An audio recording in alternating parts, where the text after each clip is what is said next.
You're listening to Keith Engle, the host of TGI Sports Talk on the National Streaming Sports Roku channel. Football season is here, and SeatGeek is my go-to for buying tickets. Now with SeatGeek, every single ticket is backed with their buyer guarantee. We've all had plans change, and when you can't make it to the big game, SeatGeek has you covered. They're the only ticketer that allows you to return your tickets ahead of the event for credit with SeatGeek swaps. So when things come up, I know that my tickets won't go to waste. So what are you waiting for? Download the SeatGeek app to maximize your possibilities and shop live events with confidence.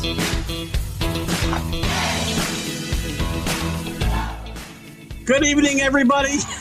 Keith Engle here for TGI Sports Talk's college football / basketball soon. Huddle. Oh, gosh. Guess got off the professional sports show over in National Streaming Sports, where we're streaming on the Roku channel live now. Welcome, everybody watching us there. It was out of control. We got talking about, I got in trouble. I always get in trouble when I talk about women's sports. I can't help myself. Anyway. Maybe we'll bring that topic up on Sunday. Welcome, everybody watching on Facebook, whether it's my personal page, the TGI Sports Talk page, which I do see we're live on, and things are going well there. So I'm just going to kind of, while we're talking, I'm going to try to get to my personal page. Everybody watching YouTube and X or Twitter, whatever we want to call that. Looks like we're live on both the Facebooks tonight. Excellent job, Facebook. Maybe the whole fact checker thing has fixed my issues with Facebook for the moment, right? They got rid of all their fact checkers, if you don't know. Anyway, who else are we going to welcome in? All the groups that allow us to share. John Gonzalez at the Sports Authorities. Greg Rawlings, who has baseball and football sites. I believe he has a college football site. Don't know. But anyway, America's pastime for baseball. It isn't a topic tonight, but the love for baseball, that's Greg's spot. The Flo and the gang at Bottom Line Sports, great podcast they do there. They do a lot of their live podcasting on Let's Talk Sports, who we've had a great relationship with over the years and allow us to share our shows there as well. Ken Krause at Sports Golf Bud, Sports of All Sorts. And, of course, hundreds of other outlets that let us share this content and get us thousands of views a week, guys. Ralph Williams, quick shout out to him at RW Media. Ralph does some great stuff, specifically the Sports Corner on Tuesdays from 4 to 6 p.m. Eastern with Smokin' Jim Frazier. Been a guest there several times and really enjoyed myself. Ralph does a great job there, and so does Smokin' Jim. And the DDH, thumbs up to you. My thanks to last week's guest, Richard Todd. Speaking of college sports, a former all-SEC quarterback at Alabama back in the 70s. Succeeded some great quarterbacks there and succeeded Joe Namath in the pros. We had some issues with his getting in the studio, but we did an old-fashioned phone interview. We kind of tied the phone to the microphone. Seemed to work out all right. This week we'll have Tony Collins, who played at East Carolina in college, to keep it tied to the show and was later a standout with the New England Patriots. He has a very inspirational story that we'll get into with Tony on Friday, as well as other aspects of his career.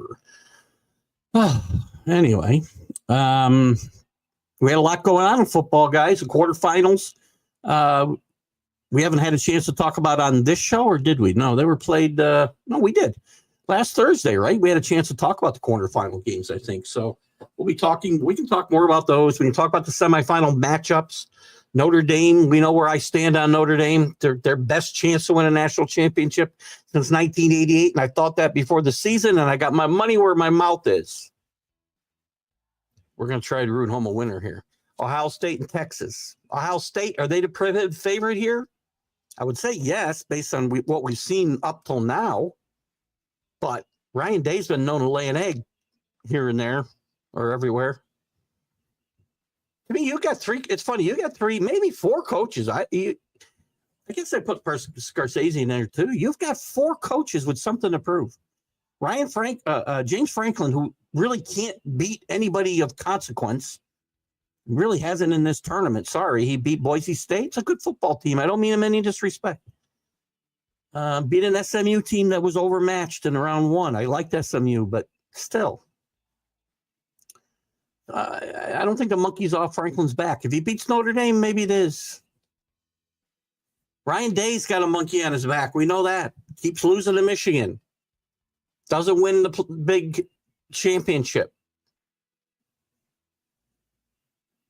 Marcus Freeman, his fourth year at Notre Dame, I believe, if I'm correct.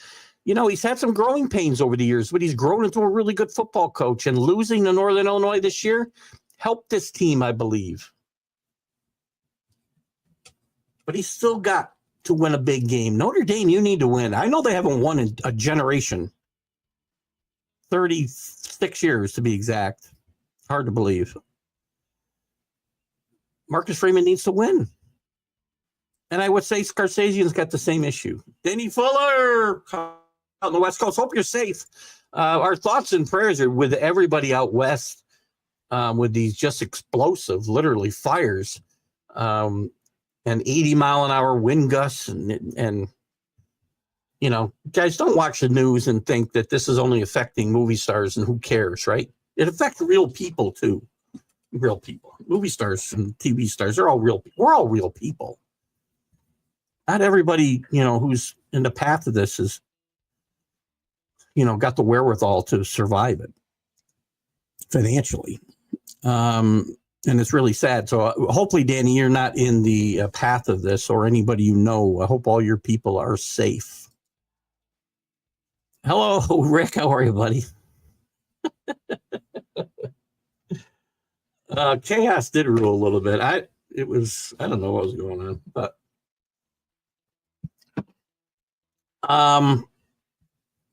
yeah, chaos has become the norm on that show, I think, Rick. And again, I don't agree. We're not going to get into too much because we weren't talking a lot of college football. We talked some at the beginning, but Sunday I might have a few more things to say about some of the. Listen, I welcome Tip to the show because everybody's got a great point, but I mean, geez, I was just shouted down. It's all right. I don't care. It's all fun. I have fun doing the show, or I wouldn't be there. Things do tend to get out of control some nights, though. It's all fun. What you do this for? I do it for fun. Don't do it to make money, man. I got a real job for that. For now. All right, and we'll talk about whatever you guys want to talk about, by the way. We got the semifinal. Sorry, Rick, we haven't had a chance to get into it. Maybe we can tonight, Rick.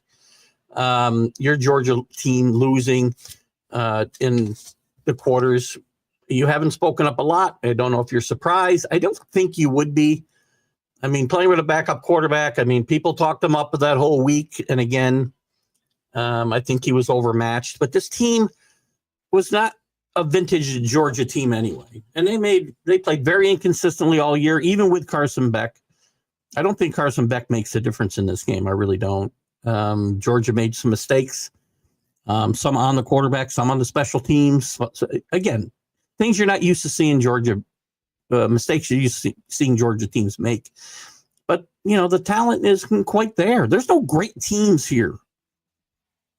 That's why I like Notre Dame. I was looking for a team in the preseason. I was looking for a value bet to win a national championship. Plus 2,500. It's a value bet. Well, that wasn't dead set they were going to win a national championship, and they still might not. But there's no great team here. There's no great team in these finals. Yes, Ohio State probably is a prohibitive favorite to win it all right now if I was going to look at the betting sites. But we know they can lay an egg. Will Howard played his best two games, or two of his best games. I would say the game against Tennessee was his best game of the year. And he played well last week as well. But any of these teams could come up big, and any of these teams could probably lay an egg in these two games coming up or the final. I think any one of these four teams could win. I think Penn State is the least likely to win myself. I think the two favorites Thursday and Friday. These games are split up, which I like that they did this, actually.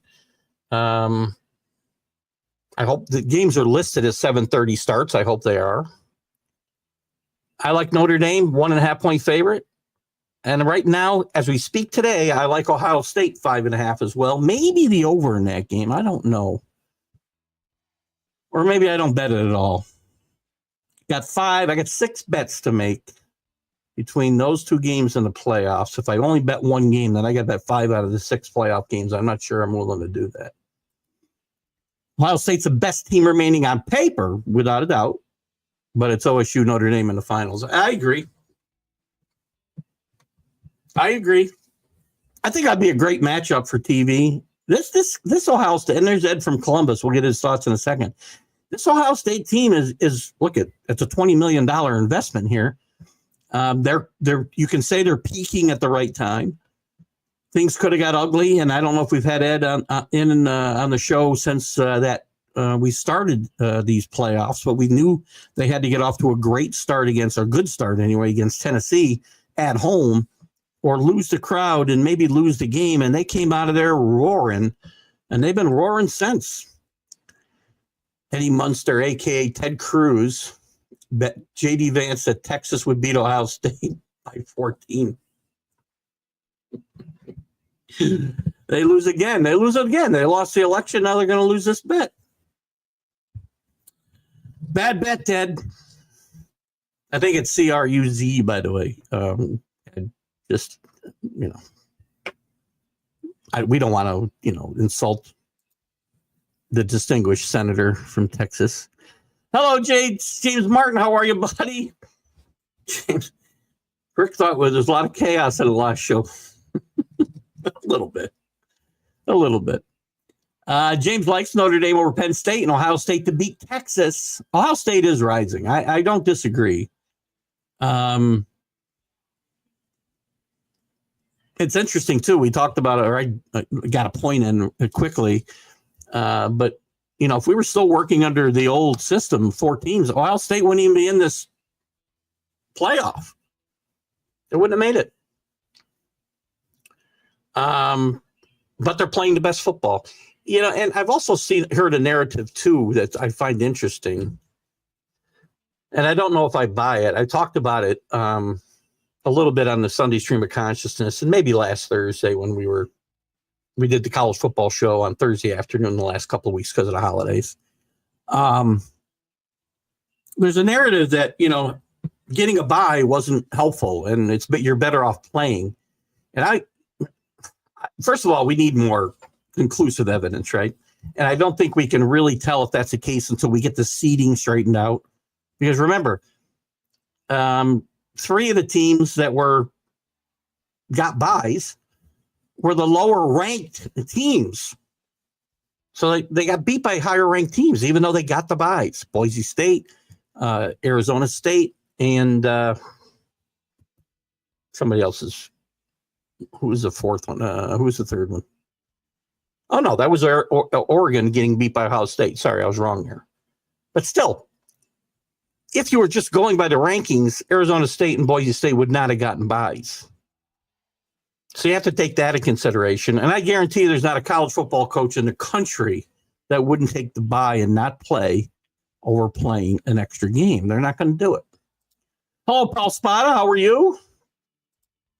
On that show, we were squeezed into a can and sorted nuts. It was a lot tonight, right? It was fun, though. I always have fun on that show. I can't always get a word in, but I just sit quietly until I can. Sonia's worked up, though, man. If you're there, Sonia, you were really worked up tonight, beating me up on the Patriots. Oh, anyway. Danny says, oh, here we go. Paul Flirt and Nike Quacks are here. I don't think Paul. Hi, Paul. We're glad to have you. I don't think we're going to be quacking the Ducks too much tonight. Oregon had a $23 million roster, but everybody talks about that's fair enough.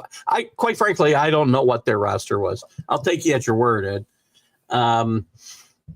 It's going to get bigger, right? Because that's all NIL money.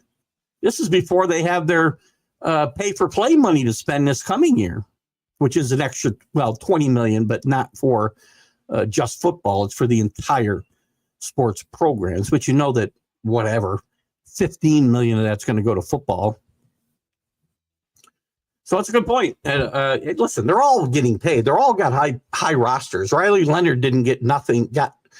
There's a bunch of transfers at Notre Dame. I have no idea their total outlay to put that roster together, but they've got several impact transfers besides Riley Leonard. What do you guys think? There's also a rumor out there, speaking of big money, and this would be the epitome of tampering if it's happening. There's supposedly, again, rumor. I have not found, and again, I've pointed this out a couple times in our chat room when stuff gets brought up. I can't substantiate this rumor. I keep trying to find better sources, but I don't find it. Let me just see. I'm going to try this again. Quinn Ewers, NIL.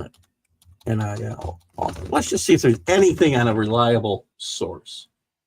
First thing I get, Quinn Ewers, $6 million offer. Burnt Orange Nation, it's on Athlon Sports, which isn't a bad source, really.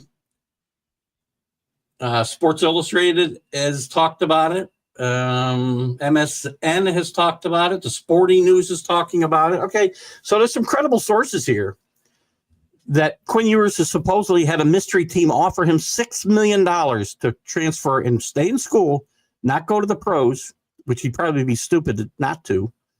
But that would be the epitome of tampering. He's not in the portal, guys. So again, when you get worked up over some of the nonsense that you hear about coaches and programs that skirt the rules, whether it's in college or the pros, everybody does it. This mystery team is probably not the only team. How many of these guys hit the portal and transfer the next day? You think they had one conversation with these schools and made a move? These schools are in contact with these kids all year long, and that's tampering. You can't talk to the kids legally until they're in the portal. Maybe this will be the next big scandal that hits college football. I don't know. Ducks are quacked. Sorry, Paul. True. Danny and Paul have this little interesting love-hate relationship going on here. Danny, go answer. We don't have any fancy basketball questions here. Quinn Ewers had to leave Ohio State because of the WRU, which we actually, because the WRU, we actually throw the ball down the field. What is the, wide receiver U, sorry. Yeah, listen, I fluctuate on Cam Ewers a lot, Ed. He'll play a game in Texas. Here, this is the thing with Texas. I talked about this. Texas is a very talented football team. They might be as talented as Ohio State, but they can't put 60 minutes together. Ohio State at least has had games this year where they put 60 minutes together.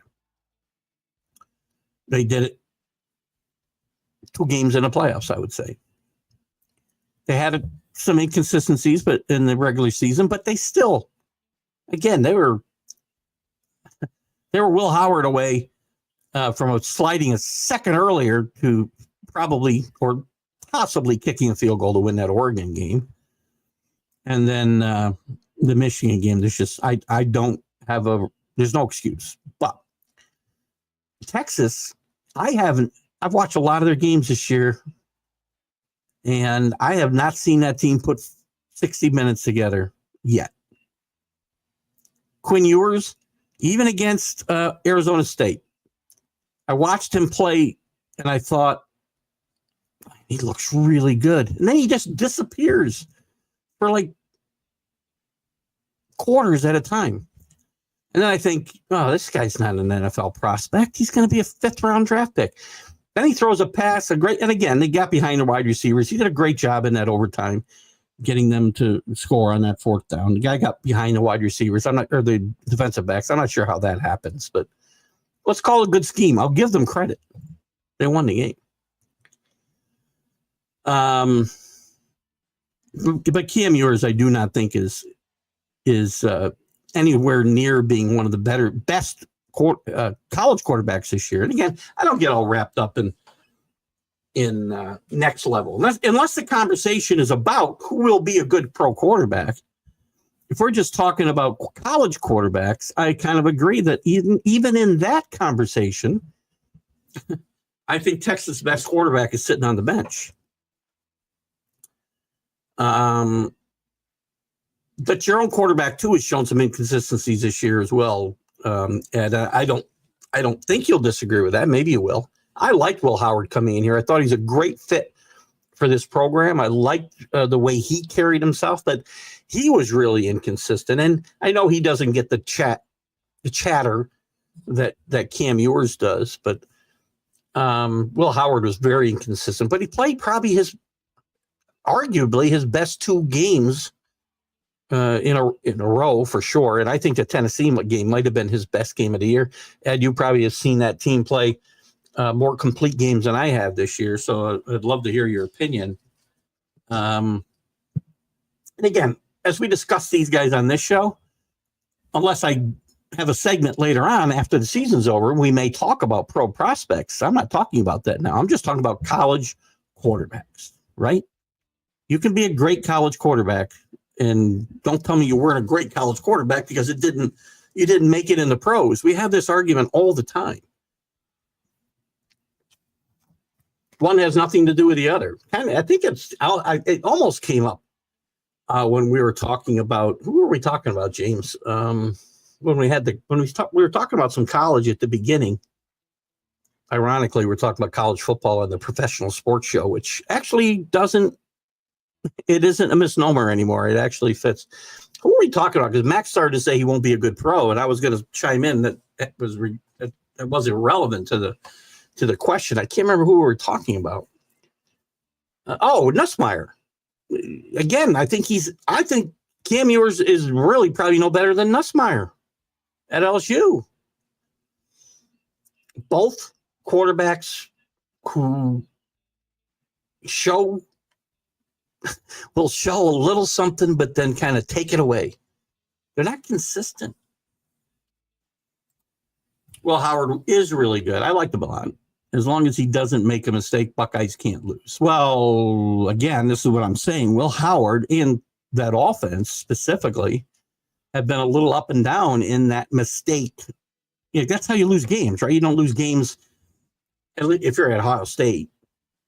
At this level, you're not losing games usually unless you do make a mistake. The team who doesn't make mistakes usually wins, right? I don't know if that really answered my question. No, I know you think he's really good. I think he's inconsistent, which I think you and I don't want to speak for you, I think you validated with the end of that comment if he doesn't make a mistake, which he's been prone to do. From time to time. Again, I think he's a good quarterback. Don't care about his prospects on the next level, which probably aren't great. We'll have a conversation about that at some point. I mean, rank the quarterbacks in this. How do you rank the quarterbacks in this Final Four?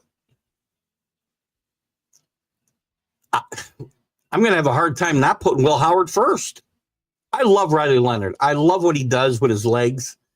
And he may be the most important quarterback to his team winning is Riley Leonard. Because I do think Will Howard, they could overcome a mistake here and there. I'm not sure Notre Dame's going to be able to overcome mistakes by Riley Leonard. So we could rank these best or most important to their team, and I guess it's 2 different discussions. I'm personally putting Ewers third, and I got a toss-up between Leonard and Howard, and I'm going to put Alar last. I just think James Franklin runs an offense out of 1982. I really do. Especially when they get down inside the red zone, they get very conservative, and that's not how you win big-time football games, important football games. You've got to take some chances. Now, Notre Dame's offense isn't built to do that either, but to me, it feels a little bit more sophisticated, if you will, than what Penn State's running. I think Ohio State has got the best athletes. Texas is right there. Then it's probably Notre Dame and Penn State. Coaches, interesting.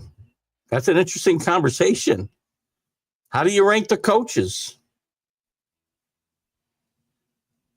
Every one of these guys has got something to prove. Every one of them. I mean, nothing short of, and Ed, you're in Columbus. Does anything short of a national championship wash away the stench of losing to Michigan for a fourth consecutive year? What quarterback isn't inconsistent? A lot. I don't know. Again, college, probably most of them. We've seen guys that, would have better years than others. I mean, I'm knocking Will Howard. I liked him a lot there. And again, I don't know if you saw the early season shows or preseason shows even, Ed, but I was very high on this transfer for Ohio State and for Will Howard. I thought he was a good fit. He isn't great, but good enough to hoist the national championship. I think all these quarterbacks are good enough to hoist the national championship. This is a very evenly matched Final Four in my mind. On paper, yes, Ohio State, I think probably maybe head and shoulders. But again, you throw the coach into the equation, you throw the monkey that's on their back into the equation, anything can happen here. These last two games mean nothing. Only Friday night's game means anything. Lars, the best pro prospect. I don't think he's much of a pro spot. Again, not necessarily concerned about that today. We will have that discussion on another show. I wouldn't argue with that assessment, but I don't think any of these guys are big time pro prospects. But that doesn't, again, in my mind, that doesn't diminish their value on the college level. We tend to do that. I don't know why. After a guy goes and makes it or doesn't make it in the pros, then we kind of more validate his college career. One has nothing to do with the other. Tim Tebow is one of the greatest college football players of all time. He didn't make it in the pros. That doesn't invalidate everything he did on the college level. A lot of great college players never made it big in the NFL. Archie Griffin still, in my mind, and I know we get a lot of arguments about this. Ed, maybe you won't argue with me. I don't know. Archie Griffin, to me, is still the greatest college football player of all time. Back-to-back Heisman trophies. Didn't make it big in the NFL. Had a 1,000-yard rushing season, but never really made it in Cincinnati. Injuries played a little bit of that. He was small for the NFL. It doesn't invalidate what he did on the college level. He was one of the great, if not the, then certainly one of the greatest college players of all time. It's Natty or Bust in C-Bus. Ryan Day will prove the haters wrong. He's a great coach who chokes against Michigan, but we live in new times now. I mean, in general, it's okay to lose to Michigan? I'm not sure about that last comment there, Ed. Is it okay? To lose to Michigan now? Is that what we're saying? Or we're saying now is new times, just these next two games? He still has to prove himself, right? He's a good coach. I think the team plays. I think he's tight. I think he coaches tight. Maybe losing that Michigan game was a good thing for them. I don't know. We can say that. But he just kind of let it rip in these two games and got out to a tremendous start against Tennessee and Oregon, both. Because I think this team plays tight when Ryan Day is tight, which is a lot of the time in these bigger games. And maybe he's loosening up, and maybe he will get over the hump. He also is a guy still learning on the job a little bit. We talk about Marcus Freeman learning on the job. I mean, Ryan Day hasn't been a head coach a whole lot longer than Marcus Freeman, has he?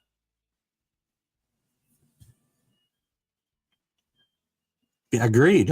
But there's a lot of them, Danny. Ryan Leaf was a great college quarterback. Steve Spurrier was a great college quarterback. We could name 100 guys, right? What you do on the next level doesn't, again, devalue what you did on the college level. I was never a huge Tebow fan, but I can tell you Tim Tebow on the college level one of the top 10 college players of all time, for sure. Easy. Doesn't matter what he did in the pros, right? I don't know. I get into a lot of conversations on a lot of these podcasts where that's where it goes. Even on this show, we'll have some people that will chime in and say, yeah, well, Ohio State doesn't send any college quarterbacks to the pros. How does that invalidate them as a college program? Doesn't. That's my point. One has absolutely nothing to do with the other. Would rather win a natty than beat Michigan. That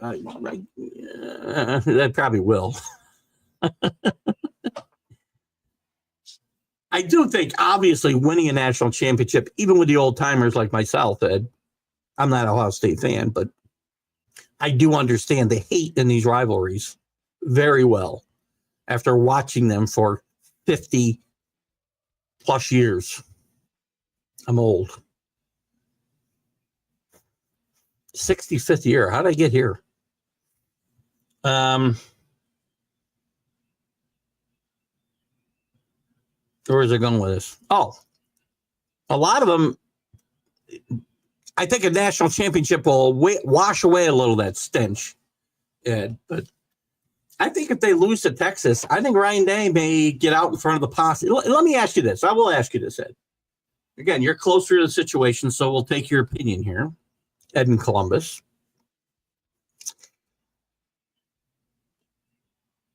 And again, I don't think this is beyond the realm of possibility. I do not think it will happen, but I do not think it's out of the question that they could lose the semifinal game to Texas.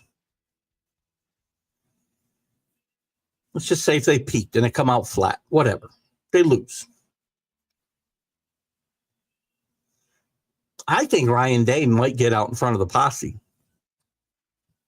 Look for a job on the NFL level. Sit out a year. Wait for a big college to open up.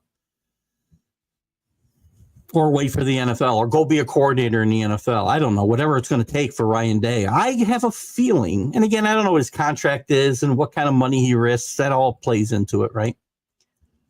And he may wait to get fired so he gets paid if that's the case. But I think he might want to get out in front of the posse. And John Cooper was out there, and I know he wasn't winning national championships, but he had a tremendous record over 9 years, 8 or 9 years he was there, except he couldn't beat Ohio State. I'm sorry, he couldn't beat Michigan. What was he, 1-7-1 or something, if I'm not mistaken? Ed, you might know better than I. You got to win eventually against Michigan or win national championships. So let's assume Ryan Day still can't get over the hump on the national level. Does he get out in front of the posse? Ryan Day loves Ohio State. He's not leaving the Buckeyes. He's not leaving, and the Buckeye fans realize he's the best option. Beating Oregon bought him another year. Okay, but again, it could happen eventually. So you're saying he would never get out in front of the posse and take another job because he knows I just lost a 5th time in a row to Michigan next year. Speaking theoretically. So you're saying it won't happen this year, even if he loses. Because you said beating Oregon bought in that year. But getting out of the front of the posse might not mean this year either. And I don't know his contract situation. Has to beat Michigan next year if he doesn't win a natty this year. Well, yeah, I think even if he wins a natty, he better beat Michigan next year. Anyway, it's great conjecture, right? Notre Dame's a great story, too, by the way. There's a lot of good stories here. Steve Sarkisian maybe trying to get over the hump himself. I mean, here's another guy who's had quite a story around the NFL. Coach at Washington, coach at USC, gets chased out of there because he's got some issues with alcohol and co-eds and whatever else. Rehabilitates his reputation on Coach Saban's staff at Alabama. Makes Texas relevant again. I mean, again, people think, he's done a horrible job there, but, don't forget the Tom Herman days and the, who was the guy before him? I can't even remember his name now. he really stunk to join up, right? I mean, this team has had a lot of bad times. They had a good run under Mac Brown, excuse me. But since the days of Darrell Royal and later Fred Akers, who had some good teams, that team was, again, horrendous, similar to Alabama after Bear Bryant left. He's a great story. The Ryan Day story is a great story. The Notre Dame story, not winning a national championship in 36 years, more than a generation. Winning their first major bowl game in 30 plus years. Great story. Marcus Freeman redeeming himself. Great story. James Franklin might still be a great story. I don't think his redemption, I don't think the monkey's anywhere near off his back. I think Ryan Day, to Ed's point, has bought himself. Listen, James Franklin is getting fired, so don't get me wrong. Penn State fans are going to be happy with his 10 and 11 win seasons, maybe 12 win seasons, and no national championships. That'll be fine. He needs to get to at least a final to really get that monkey off his back because he doesn't beat elite teams. And don't get me beaten again. Nothing against SMU, nothing against Boise State. Don't tell me that gets the monkey off of James Franklin's back just because it happened in the playoff. You better go beat Notre Dame. You better go beat an Ohio State or a Texas, and then we'll talk about the monkey being off his back. A lot of great stories here. I do like Ohio State to win, and I right today cover that spread Friday night, 5.5. I like Notre Dame plus 1.5. We know I like them to win the national championship. I'm not going to change now because I've got a nice, big, fat futures bet on them to win the national championship, plus 2,500 3 times. Excited. Just the word. Some other stuff going on too. We can circle back to all of this. Some other interesting things going on in college football. And Franklin, by the way, shot at Ohio State. At Notre Dame, saying that we need to have what was his term? Excuse me. Let me find the. He said we need. Oh, that's injury. Takes a jab here. Uniformity. College football needs uniformity, which means everybody needs to be in a conference. Marcus Freeman was sitting right next to him. I personally I've said a number of times that they're going to need to find a conference eventually. The money's still good. They get into this playoff. They don't have to split anything. The rest of these schools have got to split the money with the rest of the teams in their conference. And that's kind of what James Franklin is talking about here. It might get harder and harder for Notre Dame to schedule as an independent. There's only 3 independents left, right? Notre Dame used to be able to get away with this because there were really good independents like Penn State, like Pittsburgh. These teams were all independents back in my day. Now there's Connecticut, UMass, and Notre Dame. That's it. They're going to have a hard time scheduling. What do you got here, Ed? Penn State, Ohio State, Notre Dame make the playoff. Great because large historic fan bases in the heart of America. You can't leave Texas out of that, by the way. Texas also has a historic fan base and program. You can't have them out of this conversation. These 4 teams are 4 of the blue bloods in college football, along with Alabama. And sorry, Danny, USC, although they aren't anymore. But when you look at history, fans of my team think Miami's a blue blood. They're not. They had one 20-year stretch where they were good. That's it. These teams are blue bloods. Even though Notre Dame's fallen on hard times the last 36 years, their history makes them a blue blood. Sorry. That's the way it works. Whether we're talking about college football, college basketball, there are certain programs that are blue bloods and others that are really good. Don't get me wrong. Oregon, you're not a blue blood. Miami, you're not a blue blood. I don't even know if I can call Georgia a blue blood. But absolutely, these 4 teams that are in this Final Four are.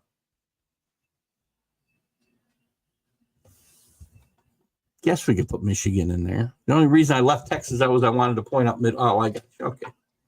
That's fair. That's fair. That's a great point. And it's a little stretch, though, to call Penn State West, I think, though, too, Ed.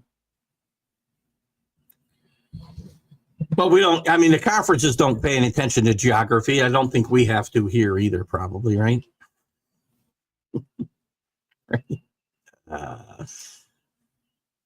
Good point. Good point.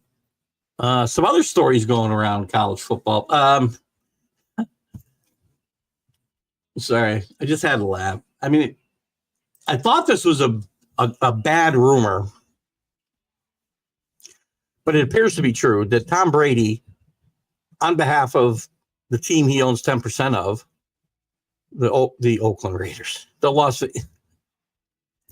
so I started to say Oakland, then I started to say Los Angeles, and now I say the Las Vegas Raiders, approached Bill Belichick to see if he'd be open to a discussion about the Raiders. I thought it was BS.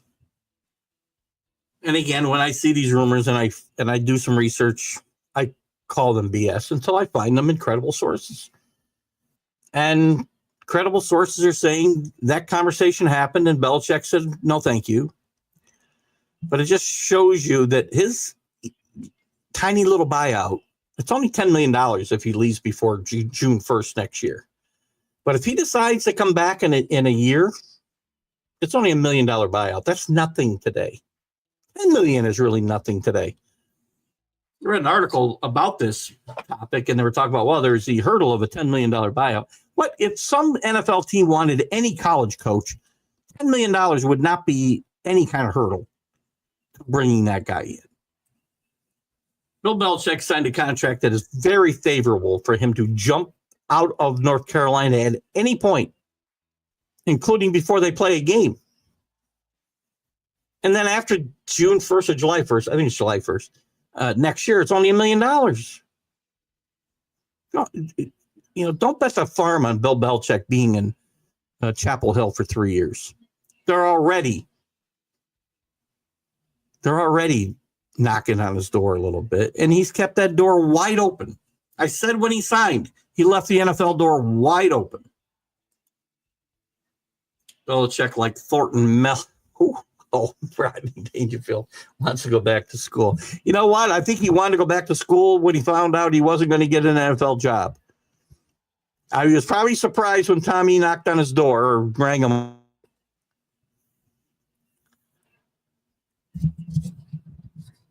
I mean, contracts mean nothing today. There was a time where contract meant something. Now it means nothing, right? That's a great analogy, by the way.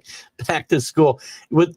I wouldn't have got it with just Thornton Mellon. I'm glad you gave me Rodney because I love that movie, by the way. I met Rodney Dangerfield, by the way. I'll tell a little story. We'll turn this into the Wednesday Stream of Consciousness. I met Rodney Dangerfield in Latham at the old Starlight. I think I got it right. Starlight Theater. It was in the Round.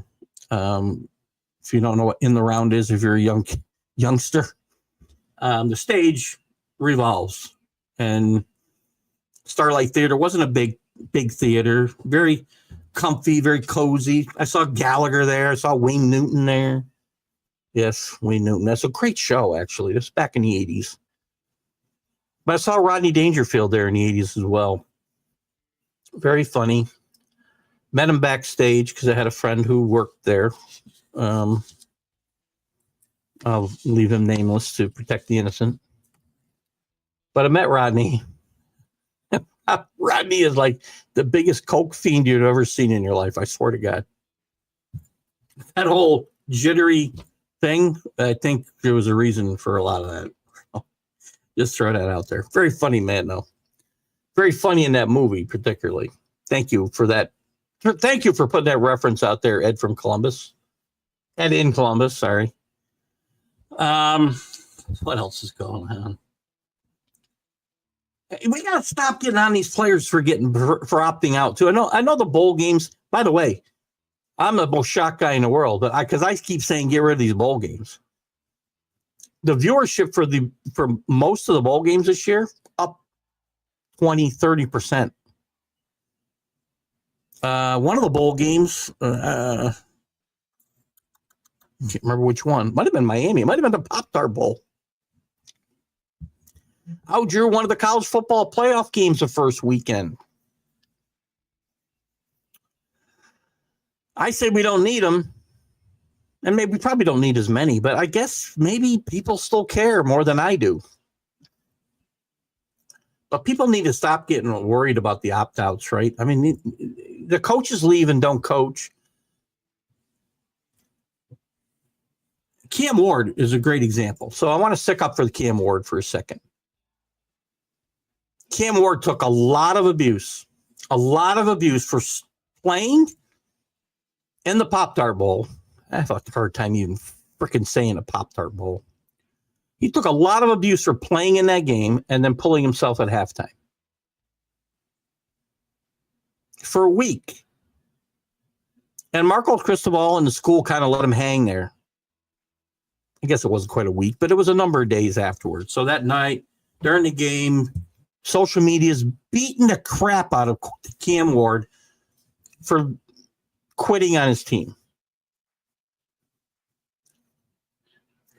I don't hear a lot of uproar over Mateer leaving Washington State, not playing the Holiday Bowl against Syracuse. Where's the uproar there? Where's the uproar about the Marshall coach leaving and not coaching a bowl game? And they didn't even have enough kids to go play in a bowl game after he left. But Cam Ward gets the crap beat out of him for days, and the school let him get the crap beat out of him. And then the whole story comes out where Cam was going to opt out of the game, but was worried if he did, 10 other starters were likely not going to play if he didn't play. So he came back to play that game, and this was all scripted by the team and Cam Ward. He was going to play a quarter, but they only had the ball twice, and he only got 6 pass attempts. So he said he was going to play another quarter, and he was going to come out and help coach up his hopeful. Well, I don't think he'll be the replacement because there'll be transfers coming in there. But he helped. He didn't undress. He didn't sit on the bench sulking. He didn't go to the locker room and get showered. He helped his replacement in a meaningless bowl game. I don't like guys opting out. I really don't. But we're getting too hard on the kids when the coaches in the universities are worse than the kids ever thought of being in this regard. So please, there's lots of opt-outs. And we're going to have opt-outs as long as we have a transfer portal and NFL draft and guys and meaningless bowl games. So get off Cam Ward's back. And if you want to get on somebody's back, get on one of these coaches who quit on their team. It happens every single year. Only 6 or 7 this year. We sometimes have dozens. My favorite. Strawberry, for sure. Strawberry is my favorite. Cold, right out of the wrap. I haven't done this in years. I don't eat Pop-Tarts anymore. Probably the worst thing you can eat. It was a very funny movie, by the way, with Jerry Seinfeld that was about the Kellogg and Post. I guess it was based on a true story, but it's a comedy. And the battle between Kellogg and Post, and actually, I think, coming up with a Pop-Tart. That actual concept. Can't remember the name of it now. It's a Netflix movie. But strawberry's where you got to go. There you go. Yeah, I knew it. Ed, I knew all along you were a good guy. classic. Strawberry. I don't even put them in the toaster. I didn't. Again, I don't eat Pop-Tarts anymore. I found out how really bad for you they are. Not that I don't put other bad crap in my body, but Pop-Tarts have kind of gone away. I'd hit the vending machine, though, at work for years. Get me a package of Pop-Tarts in the morning with my coffee and eat them right out of the cellophane or whatever the hell that wrapper was. It's gone off the rails. What else is going on in the world of football? Van Dyke. Speaking of Miami quarterbacks, Tyler Van Dyke, who really had a crappy year, lost his job at Wisconsin, is transferring again, second time in 2 years, his third transfer. He's committed to go to SMU next year. He's a fifth-year quarterback. He entered the portal after appearing in just 3 games this fall, by the way. He got hurt. I think he was going to lose his job anyway. He did start 3 years at Miami. At one point, this kid was like projected to be the number 1 pick in the draft, believe it or not. That tells you what you need to know about, NFL evaluators. Rhett Lachey at SMU was his offensive coordinator for part of that time at Miami.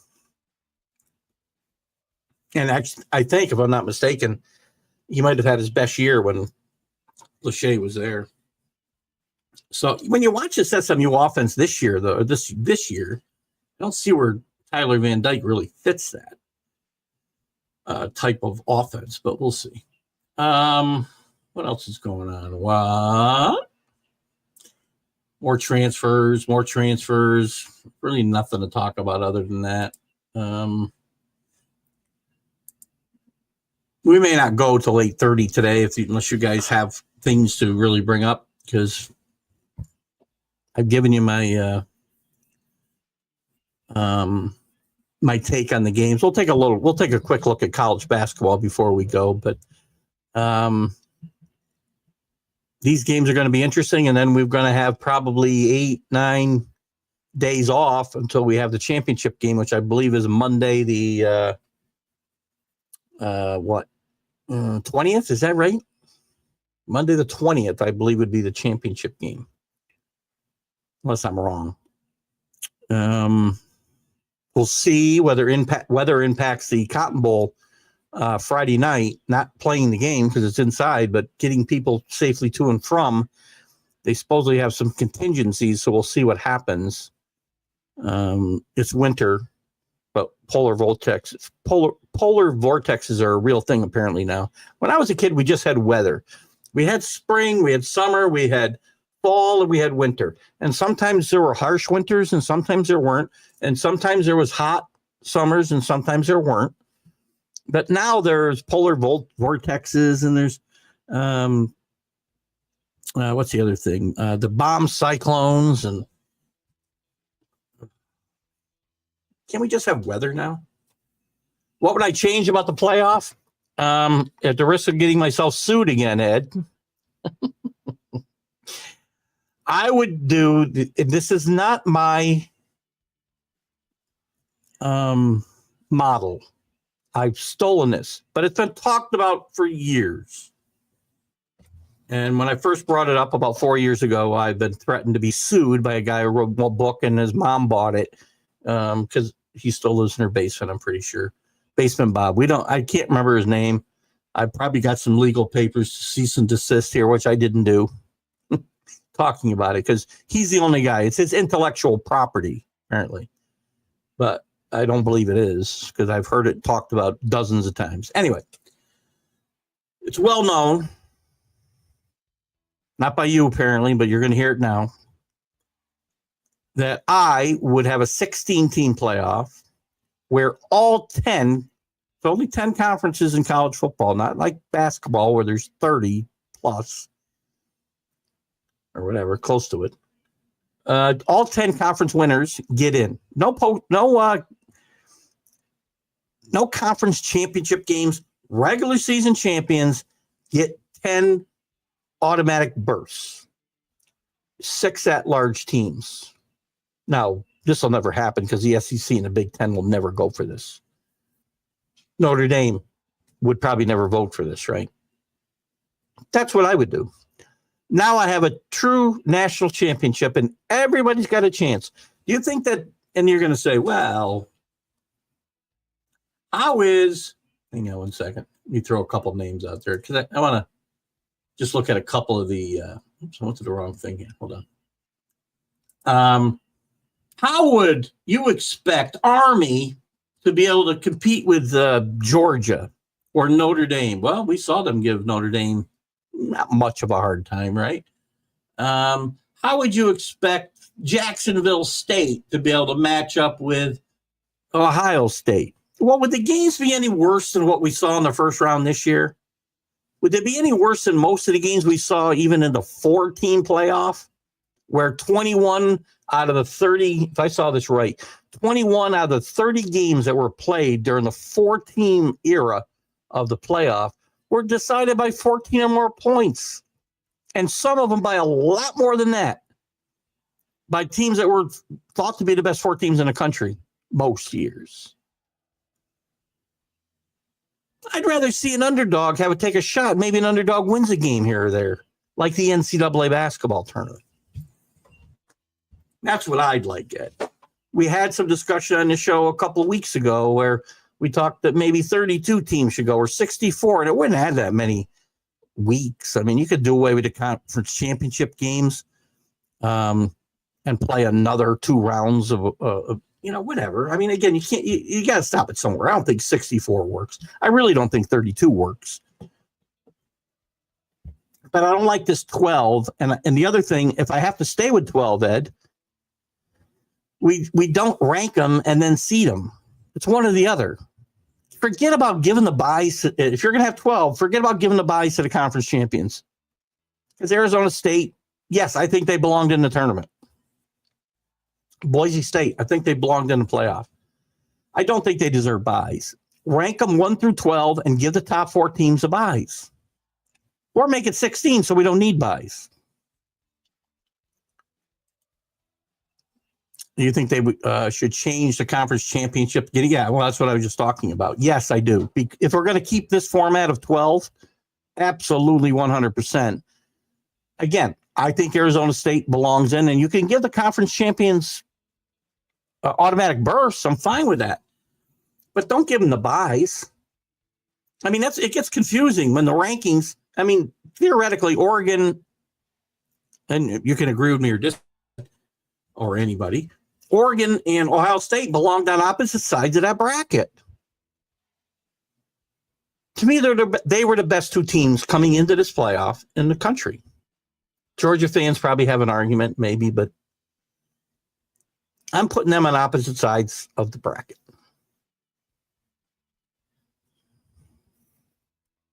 So seed them 1 through 12 and play them that way. The top 4 seeds get the buys. That's why you ended up with some, I don't know. Who was the SEC guy? Speaking of, I don't know. Our SEC guy, and he was here for football more than basketball, but he was here for basketball as well.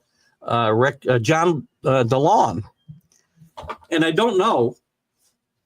I hope I've said a couple times on the this show. I hope he's okay because John was a regular participant, and SEC through and through. Man, there was no football played anywhere else in the country that was any good. Not the Big Ten, not the Pac-10. Didn't matter. All those USC championships didn't matter. It was SEC all the way for John. We had some good go back and forth. I would get a little mad when he would call me a lib, which, believe me, I am not a northern liberal. So all you have to do is talk to anybody who knows me. So we get into it a little bit there. He didn't like the playoff because he thought it was a participation trophy event. I'm sure he'd be fine with 12 SEC teams being in it and crowning a champion. But that's why I had the argument that I think you'd let all the conference champions in. you can't tell me that a tournament full of champions is a participation trophy event. We're not giving everybody trophies that play. I don't know why I'm getting this distortion behind me. Where is that? What is that? Something's behind my green screen. I hope the place isn't on fire. Hold on. I don't think so. So John DeLon, and I hope he's okay. I really do. I miss John. We used to have some really good battles, man. He came from YouTube, so I did try to find him, but then I remembered I tried to find him on Facebook just to make sure, see if he was posting anything, see if he was okay. I wasn't stalking him, I promise you. But then I remember he was a YouTube viewer, so I didn't have a way to really look for him. So anyway, John, if you're out there, we hope you're okay, and we hope you'll check in to let us know you're okay, and we miss you. I mean, he was from Louisiana. I don't know what's happened in Louisiana. Time is a fleeting thing with me. I have a bad relationship with time. So I don't know what's happened in the last year in his neck of the woods, which I think is the Baton Rouge area. I hope he wasn't affected by any weather. Sorry. And we do hope he's doing well. So there's your answer, Rick. I miss him. John was a good guy to kind of banter back and forth with. But he came in for college basketball and for football as well. Let's take a quick look at college basketball. We don't have to stop talking about football, so you don't have to necessarily jump out of there. Looking at the because now it's time. We're starting to play some conference games now, right? So let's look at the rankings real quick. Things will start to get more important as we head towards late January into February. Full conference slates. You get a good interconference matchup eventually. Then we head towards March and the conference tournaments. End of February into March, conference tournaments, and then, of course, March Madness. Right now, we don't have any change again in the top five. I think last week it was like the top 8 or 9. Tennessee, Auburn. Tennessee's still undefeated, by the way, 14-0 in the SEC. And the SEC is dominating this top 10. They've got 1, 2, 3, 4, 5, 6 teams in the top 10 in the SEC. Tennessee leads away at 14-0. Auburn at 13-1 is second in the country. They split the first place votes 45-15. The next group is Iowa State, Duke, and Alabama. John Shire doing a great job in his third year now at Duke, replacing the legendary Coach K, playing very well. On the other hand, we'll take a look at in a second, Hubert Davis again having his struggles at UNC. I'm not sure how long he's going to survive there. Alabama, after a big win against Alan Peralez's Oklahoma team this last weekend, is 12-2, and they're at number 5 still. Kentucky, revived under Mark Pope, is at number 6. They jumped 4 spots this week. Marquette and Shaka Smart, 13-2 in the Big East, move up a spot to 7. Florida drops 2, but stays in the top 10 at 8. Maybe one of the bigger surprises this year is Florida. UConn, after a horrendous trip to Hawaii earlier in the year, where they lost 3 straight in the holiday tournaments around Thanksgiving, and nearly dropped out of the top 25, have rebounded up to number 9, jumped 2 spots this week. Texas A&M gets that last SEC spot in the top 10. They move up number 3 spots. That's Buzz Peterson's Texas A&M team, 12-2. Kansas, 10-3, dropped 4. They're out of the top 10 now. Houston starting to get it together after a slow start in the Big 12, and they're now they're 10-3. They've jumped 2 spots. Illinois jumps up 9 spots this week to 13. Mississippi State up 3-13. Oregon with a big drop, 6 down to 15. Michigan State, Tom Izzo, 12-2. They're at number 16. Oklahoma with a big drop after losing their first game of the year to Alabama. They dropped 5 spots to 17. Gonzaga, who just won't go away under Mark Few, 12-4, number 18. Memphis, Penny Hardaway's team, 12-3. Purdue stays at number 20. West Virginia up 5 into the top 25 for the first time, I think, this year at 21. UCLA dropped 7. Mitch Cronin really ripped into his team this year, by the way, or this week, calling them soft. Just ripped them after a blowout loss to Michigan. Ole Miss moves up a spot to 23. Michigan, we just talked about blowing out UCLA this week, moves into the top 25, I'm sorry, at number 24. And Utah State, 14-1 in the Mountain West, moves up to the top 25. Dropping out was Cincinnati, Arkansas, and Baylor this week.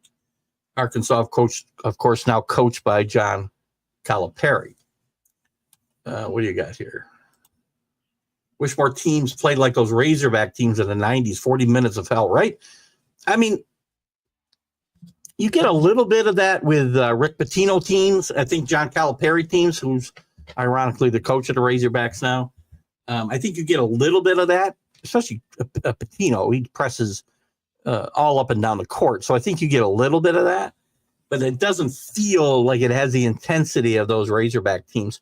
Won a national championship for Nolan Richardson, and went to back-to-back finals and won one of them and lost another, I believe the UCLA, if I'm not mistaken, Jim Herrick's UCLA teams. Call me out if you think I'm wrong. Just short of getting in the top 25 right now, Pittsburgh and Nebraska and Arkansas, the next 3 closest teams, quite a ways back, actually, other than maybe Pittsburgh. Nebraska, a bit of a surprise, and they're getting some votes. Has much happened on the conference level yet? We're starting to get into it. See if anything stands. Let me look at the ACC. Duke at 5-0. Louisville 4-1. Nice rebound by Louisville, by the way. Kenny Payne in over his head there. They made a great job. Did a great job getting out from under that. They're 4-1. Clemson always seems to start fast. 4-1. Pittsburgh 3-1, as we said. The big story in my mind, biggest stories, Syracuse and Adrian Autry's second year after replacing Jim Boeheim, 7-8 overall, 1-3 in the conference. Horrible start to Syracuse. Not a good omen for this team, much getting to any kind of postseason, maybe even finishing above 500. And North Carolina, 10-6 overall. They are 3-1 in the conference. Hubert Davis again coming under some fire when it comes to them. Another big story in the ACC in the last couple of weeks was Miami's 0-3, 4-10 overall. Last year was not a good year. I believe they finished under 500 after making the Final Four the year before under head coach Jim Larangara, who'd also gotten George Mason there 2 decades ago. Jim Larangara stepped down a couple of weeks ago, pretty much because the same reason as Nick Saban stepped down. The landscape of what you have to do to keep a team together and to coach a bunch of prima donnas is impossible. Gino Auriemma had a quote I saw the other day, and I couldn't seem to find it today. I wanted to bring it up today. And it was about coaching kids today in the NIL and transfer portal era. And I wish I could find the damn quote because it was. Let me just take one more shot at it here. Hold on. We'll take one more quick shot, see what I can find. Gino. It was a classic Auriemma. I'm probably not going to find it. Yeah.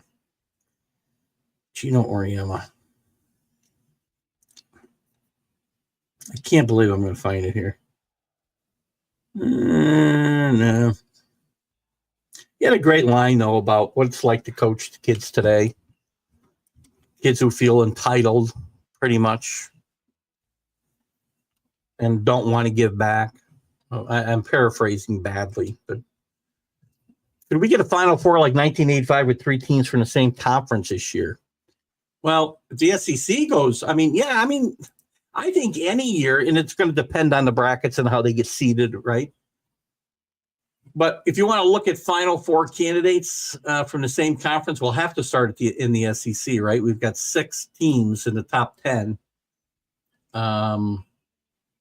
There's only a few conferences that this would be possible in. I would say Auburn. I would say Alabama. I would say Kentucky. Tennessee, obviously, are contenders, and maybe Florida. You got 5 teams that are contenders for the Final Four there. It's going to depend on the brackets and the matchups. So the SEC, I think, conceivably could get 3 out of 4. And those teams, by the way, in 1985 were St. John's, Georgetown, Villanova, who had one of the greatest upsets in NCAA final history when they beat Georgetown that year. And then Memphis State was the outsider in that Final Four. The Ivy League could do it. No, I'm just kidding. Jeez. Who else could do it? Where's the Big 12? Big 10. Boy. There's some good teams in the Big 10. I think it's a stretch to say any of them make the Final Four, quite frankly.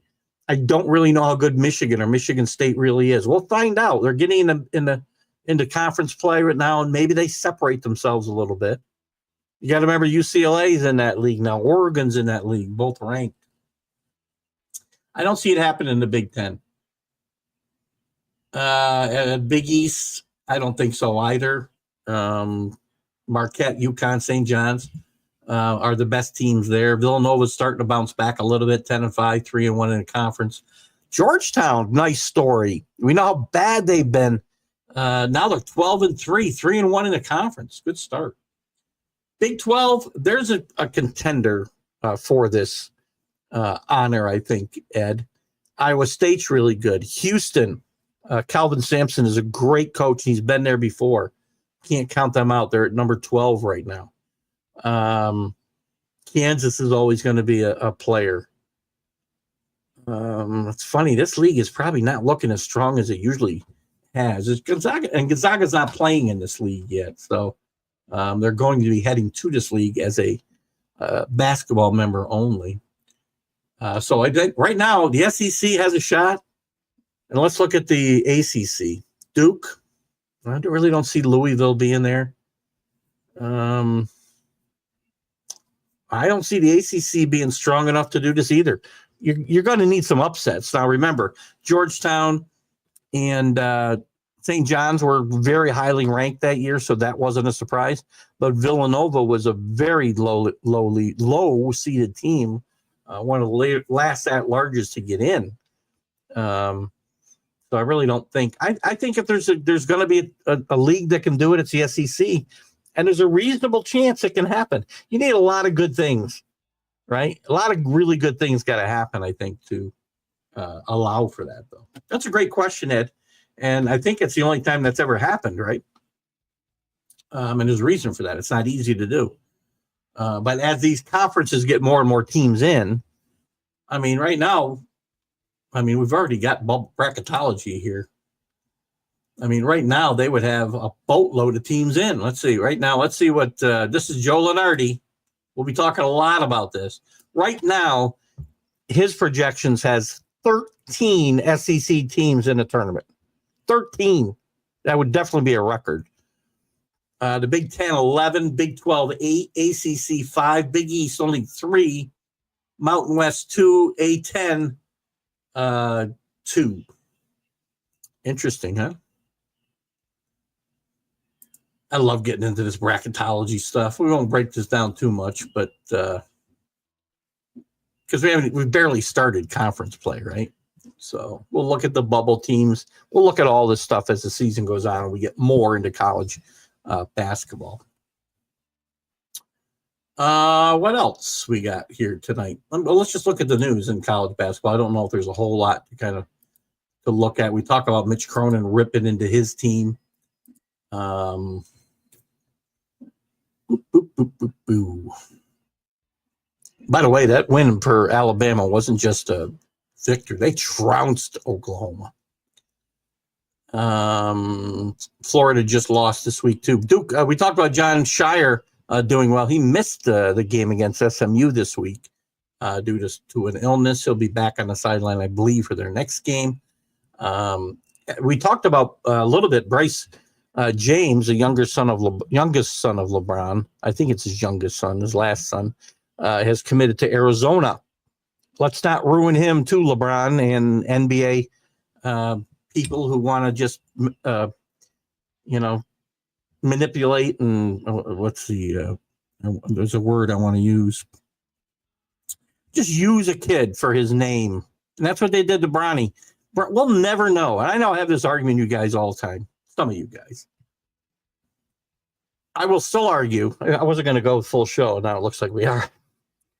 I will still argue that we will never know how good or bad LeBron James Jr., Bronny, could be. Because he should have stayed in school. He had barely half a season in college basketball due to serious heart condition. So he didn't even have time to round into shape. He should have stayed in college. He listened to his dad, was pressured. He listened to the NBA people who said, you're going to go in the first round. We're going to give you a guaranteed contract. And now he's wasting away in the G League. Sad. Trump wants to call it the Gulf of America. What in sports would you like to rename? What would I like to rename? That's a good one. That's a really good one.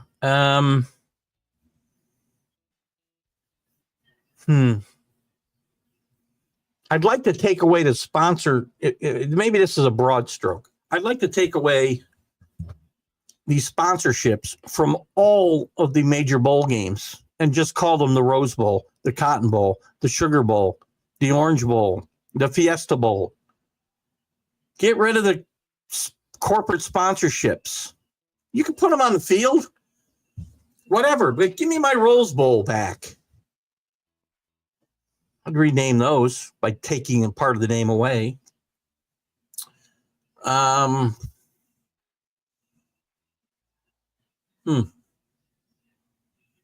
might rename. I won't do that. I don't know. I think that's a good one. I'll have to think about that. Oh, well, teams. Yes. Very good. That's a great one. I would put the Indians back. I would put the Redskins back. I would let put this back to a college level. I would let every team regain their mascot that they were forced to give up by the bleeding hearts of this country who, all the white people like me who have guilty consciences because of what we did to indigenous people or black people or whatever. And I get it. I'm sorry. We did some horrible things. I didn't do them. My ancestors, my immediate ancestors didn't do them. I'd like the Siena Indians to come back and not be the Saints. I'd like St. John's to be the Redmen again. Right? The Redskins to come back. All the teams had to take Braves out of their name. And kudos to all you schools that have not, and by the way, at a high school level here in New York, by the way, Ed, it's a freaking epidemic. Every year there's another 5, 6, 7 schools. Rick can tell you.